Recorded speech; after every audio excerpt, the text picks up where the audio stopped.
Prepačte odbe... Tak, a ešte vám na rozlúčku zahrám na flaute.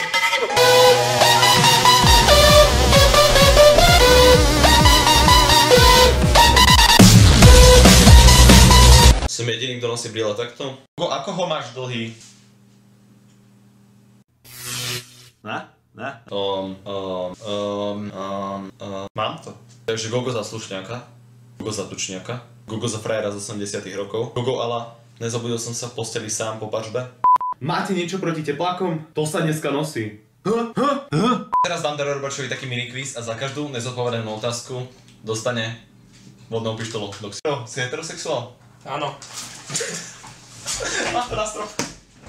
Nemám, to je quiz. Takže Drevo, koľko si mal báb v živote? Ja to tu mám teda začať počítať? Nemal si žiadnu. Kto je náš prezident? Barack Obama. Správne. Aspoň jednu odpovedal správne. Takže teraz si ukážeme typy žien. Normálna žena. Gogo je taký sexy. Auparková žena. Kokos, dneska som bola nakupovať v Auparku a viete čo? Som si kúpila novú kabelku od Gucci. Bože, Armani ho dneska nemali, ty kokos. A kúpila som si peňaženku za 500 000 eur a nový prsteň. Mužatka. Nandamento! Blondína. Bože, ja som tupá.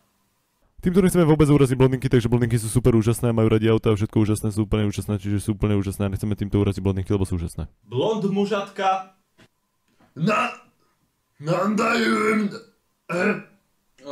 Okej, to je jedno. Takže nedávno som bol u doktora a ten mi povedal, že by som mal začať nosiť vložky do bôd. Ja fakt nechápem, ako by sa to malo používať, akože... Píše to, že ultra mäkké, ale ako... Nechápem, jak sa to tam dáva, počkať. Takto nejako a...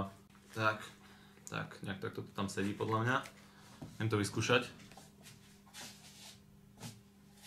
Nechodí sa v tom moc pohodlnejšie. Ach, tí doktori. Drop it.